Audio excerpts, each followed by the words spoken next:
sorry. Anyway, round 3. You know what this game needs? It needs a scramble. You know, I think it would mix up the game a little bit. Now, my personal ruling on scrambles is usually if in a map like this, you'd have one team be blue, they push the cart. You have one team be red, they turn it around a bit. But then, you know, after about each team had an attempt at pushing the cart, you know, just like mix it up a bit. You know, then you can do it all over again. Yeah, pretty much let everybody do one turn each, and then switch it around, see what happens. Yeah, that's pretty much it. Looking at teams though, looking at blue, I am noticing a certain worry with blue. I'm not liking preferences there. Yeah, I don't know, same could be said for red. I wouldn't say red's team is the most defendy kind of team. It's sort of the wrong way round, really. Blues would work nicely in a defence, and blues would work nicely attacking. Yeah, that's the thing. The thing is, yeah, we do kind of like commentate. We don't really shout out or say. We do shout some, say what people have done what, you know, if it's something kind of a bit funny. But the problem is though, when you got a not 18 guys a serve, it's really hard to concentrate with just one guy. Such is the nature of the pub. All chaos all the time.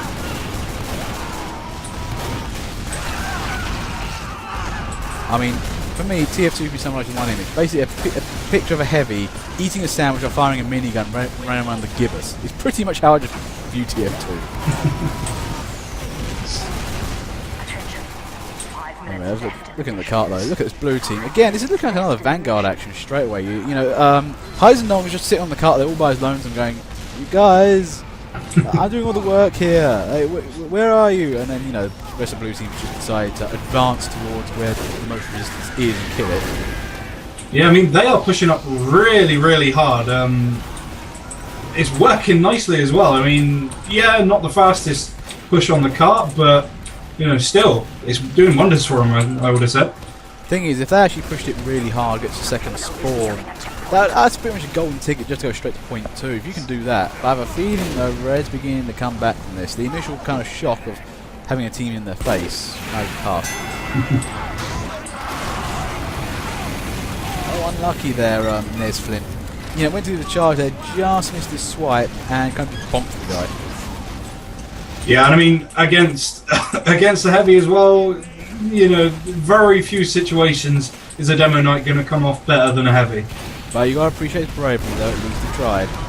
And he does encompass the spirit of the Demo Knight at least. Yeah, that's the thing. Don't run backwards. If you have a shield, don't use to run away. That's cheat. That's just cowardice. But look at this blue team though. It's like, where's the enemy spawn? We'll advance to the spawn and kill them there. I know it's spawn killing, but basically, if you're not putting anything in the way, where are they supposed to go? Yeah, well, I mean, there's a reason why spawn killing happens, and that's because the team didn't defend well enough. So you only have yourselves to blame if it does happen. Yep. Oh, and by the way, I think we have found our best name on the server. Heavy. Might be just rechanged his name, but Butt Crumpet. Seriously, that is going from the list of best names. Yeah, honorary best name of the round, definitely. That's up there with. Is it Heisendonger, I think we saw earlier on? Or that may even be the same heavy, I don't know, but that is a damn good name. Oh no, there he is, Heisendonger. Good name too. Yeah, I think at all time felt with Midnight Cunt Flat, which was just what? But anyway, point 2's taken, now it's battle for point 3, and Junin there really trying to cope. He's like that engineer's like, no, everything's going down. Why am I the only one here? Where did everyone go? Fuck this shit, I'm running. Yeah, I have to say, if that was his thought process, I certainly echo his thoughts. Where the hell is the rest of Red? I mean, one NG on his own is not going to save a team. Oh, that's the thing though, sometimes people do think that engineers will save a team, then all go engine on the defence and think, yeah, I'll use my sentry to fix this. And then they'll all stick minis in one spot. Yeah, oh god, I hate... all minis in one spot, oh god, right. The thing is though, something I do find is when you start asking where's the team, that's a morale breaker as well. It's like, why am I doing this? I'm trying way too hard to have fun here. Look at blue team again, it's just keep pushing. Just keep pushing. And then, the rest of the blue team is just up ahead, lol, we just kill people. But here's the thing, I haven't seen a solid red defence up yet. I don't know what's happened. I don't know if they managed to get some good sentries up. I don't know if they're dying really hard. I don't know. I don't know, at the moment it seems like most of blue is pretty much just sat on the cart, and no one's kind of killing red, but red aren't killing anything either. And we have one heavy taunting on the cart, dancing. That's the way you play this game. For me, that's one thing I love doing. If I'm on the cart, or next to the cart, it's about to go over, just taunt for the win.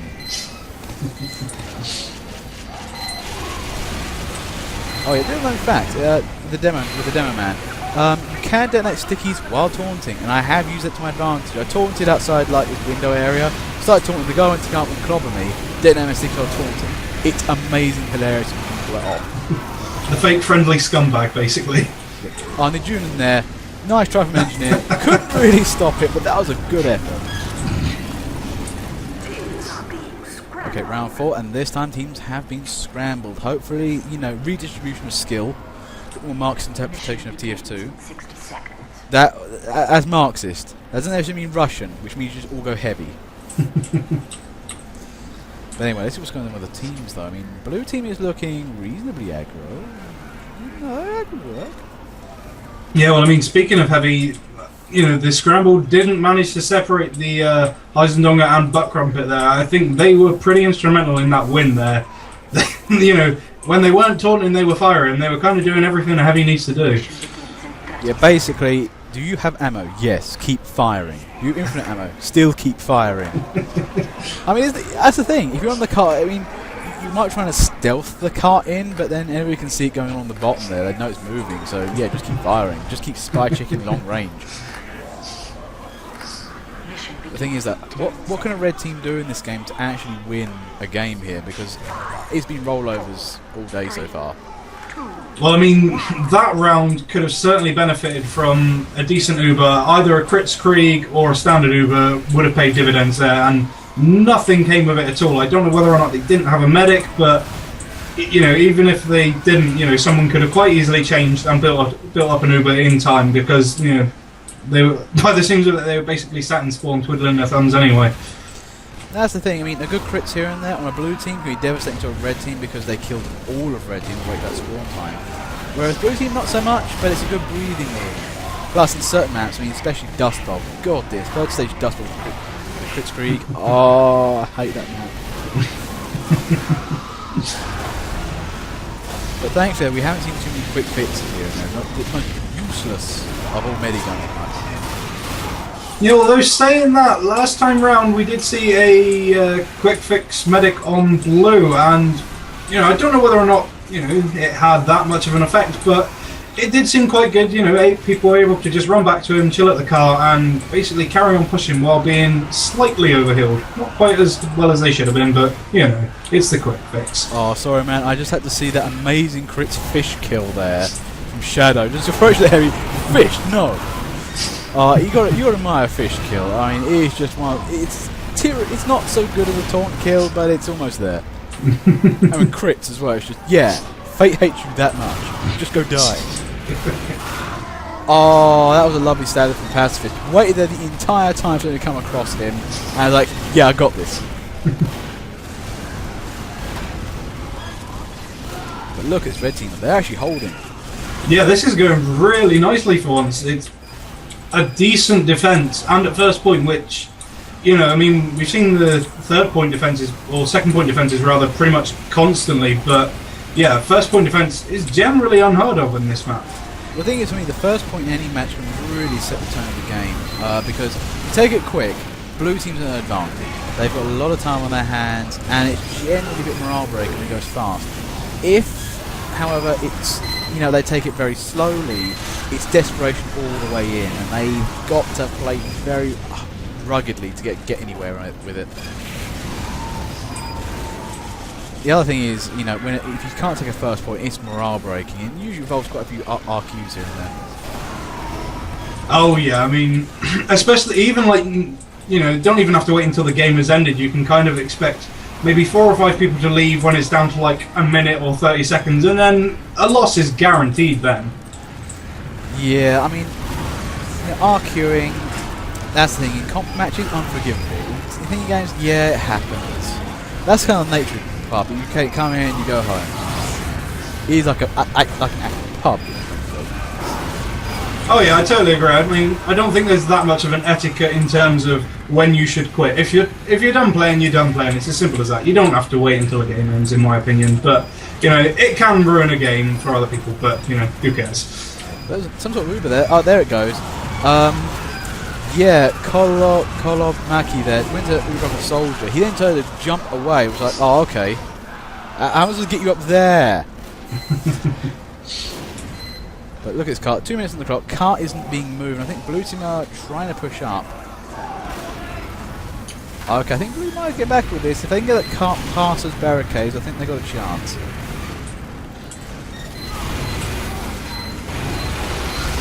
Oh, pacifist there. Goes for the medic. Nice work.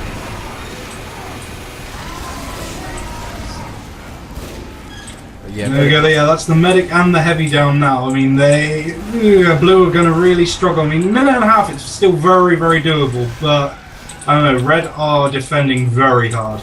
Also, nice charge from SJSDH or DJH. I do like a good charge. Demo Knight there. I love those right at the end. Like, kill. Not as messy, close-up person, which is like donk slash. He did one right there.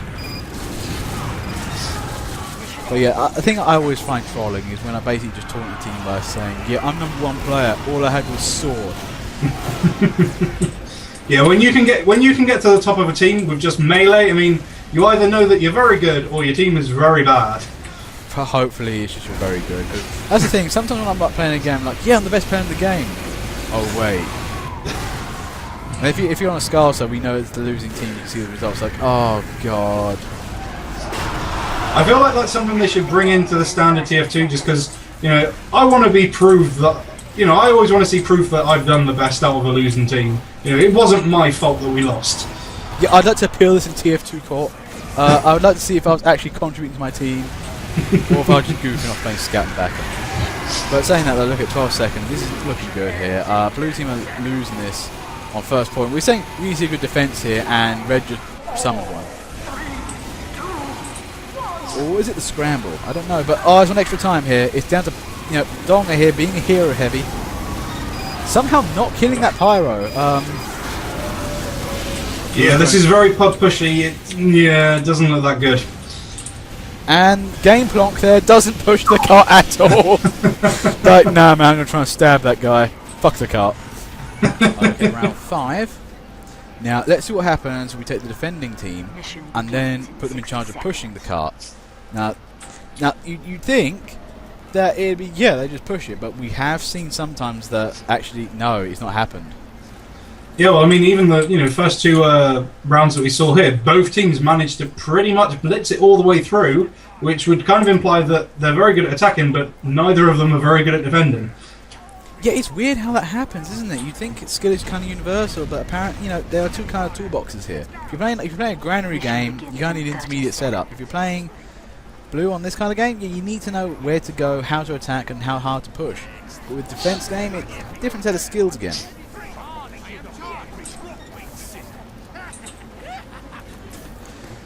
Oh, thank you. It's nice to have a compliment here with it. We promise not to get to our heads. Have a look at the teams, though. Saying one thing, Blue's team is looking pretty okay. And Red's actually, yeah, they're both in good teams here. Yeah, absolutely. They're looking pretty equal. I mean, slightly different choices here and there, but pretty equal in terms of what they can do.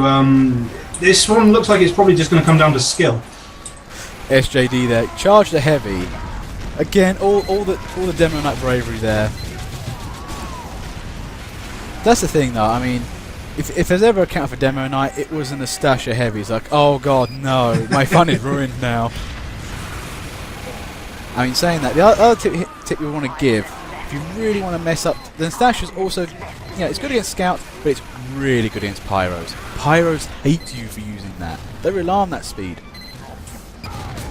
Yeah, Pyro really, when you think about it, without that speed and the ability to sort of, come around corners when they're unexpected, Pyro is quite a weak class comparatively when you're looking at, Demoman or Soldier or Heavy. So they do really, really rely on speed and ambush tactics to actually get good kills in there. Yeah, I mean, that's the thing. I mean, Pyro, I'm more about ambushing, As you get into places where people don't expect you. I mean, I'm a backburner Pyro. Those are the worst kind of Pyros. Because I think people hate those guys, because how did you get behind me? Yeah, noob. The weird kind of paradox in TF2. You get called, if you're really good at the game and know what you're doing, you get called noob. like saying that they're a weird kind of tautology. Saying that the person is a noob makes them a noob. No, it doesn't. Yeah, I mean, really, if someone has the brains to pick out the best weapon, then surely, they've been playing the game long enough to know what weapon works best. That's not noobish, that's smart. Yeah, knowing how to use a weapon, smart. Trying to use the wrong situation, not smart. And the amount of times I've seen a Pyro, like armed with like a rake or something, put me on fire, puff me, and then bring up the rake. Like, oh wait, is that my extinguisher? Just hilarious when that happens. They rely on reflex skills so much that they kind of forget what they're actually doing. Anyway, second point up, 6 minutes on the clock. Yeah, Blue are getting this thing pushed. It's not the best of pushes, but it's pretty, it's getting there. Yeah, I think Scramble have done quite a nice job this time around with teams flip-sided to what they were last round. The Scramble seems to have worked out quite nicely. Both teams are putting up a good fight. Yeah, the other thing I'm seeing here is both teams have also been watching way too much Braveheart and decided to go Demo Knight everywhere. Yeah, it's been like a week since the patch. I thought this was over. Oh, Ty Turner for me, it's not as OP as you think it is. I mean, it's hella fun, especially with half Zatoichi, but it's such a gambler set, because if you don't get that charge, like, uh-oh, wait, I'm slow, and don't shoot me, please. Oh yeah, especially with the half Zatoichi, if you're out in the open, it's like, oh, shit, no, I can't do, dead. Yeah, that's the thing, the Potion Persuader, still one of my presets, because, that's still hard to cope with like, a guy charging every now and again. Oh, there's a heavy. Yeah, just takes down that medic. Ooh. I'm sorry, man. Unfortunately, we're looking at the car. We had to concentrate about 6 players at a time on time. We can only catch what we catch. We're not omnipresent. And that's the thing. Unlike comp games where it's like 6v6 or like Highlander, it's not less players and not so much on the side. So we're trying to catch everything we can. Plus, I mean, in a pub game, you can guarantee there's going to be derping in the backfield that you're never going to catch. Also, if you are playing Sniper, you are going to get missed because we will not be kind of paying that much attention to you. Not intentionally, just because you're off camera most of the time.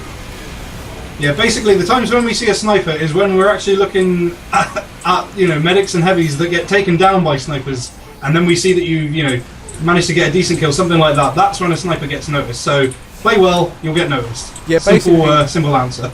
Yeah, basically you come against the Galaxy paradox, which is when you're doing something right, no one knows you're doing anything at all. Basically, if you're a good sniper, we won't notice you whatsoever.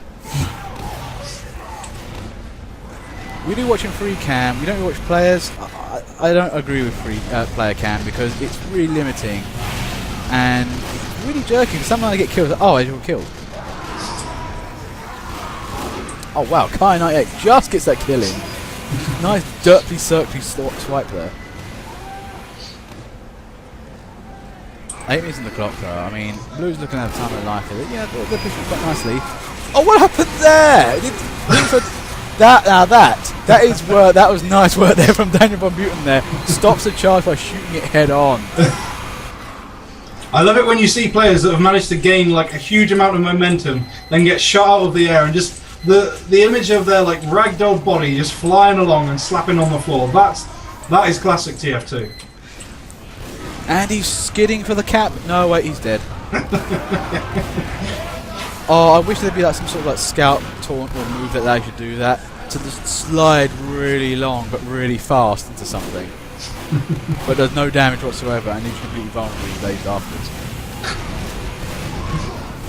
Because the thing is, you think about it, the scout is a baseball player.